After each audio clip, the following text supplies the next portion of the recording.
Hello, എല്ലാവർക്കും പുതിയൊരു വീഡിയോയിലേക്ക് സ്വാഗതം. ഇന്ന് ഞാനിവിടെ ക്രിസ്മസ് സ്പെഷ്യലായിട്ട് വളരെ ടേസ്റ്റി ആയിട്ടുള്ള ഒരു ചിക്കൻ സ്റ്റൂവിൻ്റെ റെസിപ്പിയാണ് കാണിക്കുന്നത്.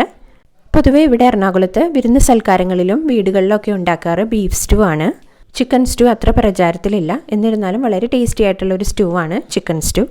ആവി കയറ്റിയെടുത്ത് നല്ല സോഫ്റ്റ് ബ്രെഡിൻ്റെ കൂടെയും പാലപ്പത്തിൻ്റെയും വട്ടയപ്പത്തിൻ്റെയും ഇടിയപ്പത്തിൻ്റെയും പുട്ടിൻ്റെയൊക്കെ കൂടെ കഴിക്കാൻ പറ്റിയ വളരെ ടേസ്റ്റി ആയിട്ടുള്ള ഒരു സ്റ്റൂ ആണിത്. വളരെ ഈസി ആയിട്ട് തയ്യാറാക്കിയെടുക്കാൻ പറ്റിയ ഒരു സ്റ്റൂ കൂടിയാണിത്. അപ്പോൾ ഇതെങ്ങനെയാണ് പെർഫെക്റ്റ് ആയിട്ട് വീട്ടിൽ ഉണ്ടാക്കിയെടുക്കുന്നതെന്ന് കാണാം. അപ്പോൾ ഈ ഒരു ചിക്കൻ സ്റ്റൂ ഉണ്ടാക്കാനായിട്ട് 1 കിലോ ചിക്കൻ ഞാനിവിടെ നന്നായിട്ട് കഴുകി വൃത്തിയാക്കി ഒരു ബൗളിൽ എടുത്ത് വെച്ചിട്ടുണ്ട്. അതിലേക്ക് പാകത്തിനൊപ്പം കുറച്ച് കുരുമുളക് പൊടിയും ഗരം മസാലപ്പൊടിയും കൂടി ഇട്ട് നന്നായിട്ടൊന്ന് മാരിനേറ്റ് ചെയ്ത് 20 മിനിറ്റ് നേരം ഒന്ന് റെസ്റ്റ് ചെയ്യാൻ വെക്കുക. അതിനുശേഷം ഒരു പാൻ ചൂടാക്കി അതിലേക്ക് കുറച്ചധികം വെളിച്ചെണ്ണ ഒഴിച്ചു കൊടുക്കുക. എന്നിട്ട് ആ ചിക്കൻ കഷ്ണങ്ങൾ അതിലേക്ക് ഇട്ട് കൊടുക്കുക. എന്നിട്ട് ഏകദേശം 10 മുതൽ 15 മിനിറ്റ് വരെ ചെറുതീയിൽ ചിക്കൻ നന്നായിട്ടൊന്ന് വഴറ്റി കൊടുക്കണം. ചിക്കൻ്റെ ആ ഒരു റോ ടേസ്റ്റൊക്കെ ഒന്ന് പോയി ചെറുതായിട്ടൊന്ന് മുരിഞ്ഞ് വഴന്ന് വരണം. ചിക്കൻ ഏകദേശം ഒരു പകുതി വേവായി കിട്ടിയിട്ടുണ്ട്. ചെറിയ രീതിയിലുള്ള ഒരു ഷാലോ ഫ്രൈ ആണ് ഇപ്പോൾ ചെയ്തത്. പച്ച ചിക്കൻ ഡയറക്റ്റ് ഗ്രേവിയിലേക്ക് ചേർത്ത് കൊടുക്കുന്നതിലും ടേസ്റ്റിയാണ്. ഇതേപോലെ ഒന്ന് വഴറ്റി ചെറുതായിട്ടൊന്ന് മൊരിയിച്ച് വേവിച്ചെടുത്തിട്ടുള്ള ചിക്കൻ ഗ്രേവിയിലേക്ക് ചേർത്ത് കൊടുക്കുന്നത്. ഇനി ഇതൊരു പ്ലേറ്റിലേക്ക് കോരി മാറ്റാം. എന്നിട്ട് അതേ ഓയിലിൽ തന്നെ നമുക്ക് ചിക്കൻ സ്റ്റൂ തയ്യാറാക്കാം.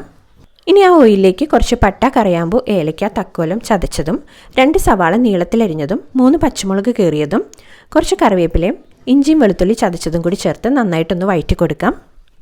എല്ലാം നന്നായിട്ട് വഴന്നു കഴിയുമ്പോൾ അതിലേക്ക് ഉരുളക്കിഴങ്ങും ക്യാരറ്റും ചതുര കഷ്ണങ്ങളായിട്ട് അരിഞ്ഞതും തേങ്ങയുടെ 2 പാലും പാകത്തിന് ഉപ്പ് കൂടി ചേർത്ത് നല്ലപോലെ ഇളക്കി ഇത് അടച്ചു വെച്ചൊന്ന് വേവിച്ചെടുക്കാം. ഉരുളക്കിഴങ്ങും ക്യാരറ്റും ഒരു പകുതി വേവാകുമ്പോൾ ഇതിലേക്ക് നമ്മൾ മാറ്റി വെച്ചിരുന്ന ചിക്കൻ ചേർത്ത് കൊടുക്കാം. എന്നിട്ട് ഇത് നല്ലപോലെ ഇളക്കി അടച്ചു വെച്ചൊന്ന് വേവിച്ചെടുക്കാം. ഇനി ഈ ഒരു സ്റ്റൂവിന് നല്ലൊരു ടേസ്റ്റ് കിട്ടാൻ വേണ്ടിയിട്ട് കുറച്ച് കാഷ്യൂനട്ടും ഏലക്കയും കൂടി മിക്സിയിൽ പൊടിച്ചെടുത്ത ശേഷം കുറച്ച് വെള്ളം ഒഴിച്ച് മിക്സ് ചെയ്തിട്ട് അതും കൂടി ഇതിലേക്ക് ചേർത്ത് കൊടുത്ത് നല്ലപോലെ മിക്സ് ചെയ്ത് കൊടുക്കാം. ഇത് നന്നായിട്ടൊന്ന് തിളച്ച് വരണം. എന്നിട്ട് ഇതിലേക്ക് തേങ്ങയുടെ 1 പാല് ചേർത്ത് കൊടുക്കാം. നല്ലപോലെ ഇളക്കി യോജിപ്പിച്ച് കൊടുക്കുക. ഉപ്പൊക്കെ പാകത്തിനാണോ എന്ന് നോക്കുക. 1 പാല് തിളയ്ക്കുന്നതിന് മുൻപായിട്ടൊന്ന് ചൂടാവുമ്പോൾ തന്നെ ഫ്ലെയിം ഓഫ് ചെയ്ത് കൊടുക്കുക. ലാസ്റ്റ് കുറച്ച് വെളിച്ചെണ്ണയിൽ കുറച്ച് കാഷ്യൂനട്ട്സും കിസ്മിസും കറി ലീവ്സും കൂടി ഫ്രൈ ചെയ്തിട്ട് ഒഴിച്ചു കൊടുക്കാം. അങ്ങനെ വളരെ ടേസ്റ്റി ആയിട്ടുള്ള ചിക്കൻ സ്റ്റൂ തയ്യാറായിട്ടുണ്ട്. അപ്പോൾ എല്ലാവരും ഈ വരുന്ന ക്രിസ്മസിന് ഈ ഒരു രീതിയിൽ ചിക്കൻ സ്റ്റൂ വീട്ടിൽ തയ്യാറാക്കി നോക്കൂ. തീർച്ചയായും ഇഷ്ടപ്പെടും. സാധാരണ ചിക്കൻ കഷ്ണങ്ങൾ ഡയറക്റ്റായിട്ട് ഗ്രേവിയിലേക്ക് ചേർത്ത് കൊടുക്കുന്നതിന് പകരം നമ്മളൊന്ന് വഴറ്റി ചെറുതായിട്ടൊന്ന് മൊരിയിച്ചിട്ടാണ് ഗ്രേവിയിലേക്ക് ചേർത്ത് കൊടുക്കുന്നത്.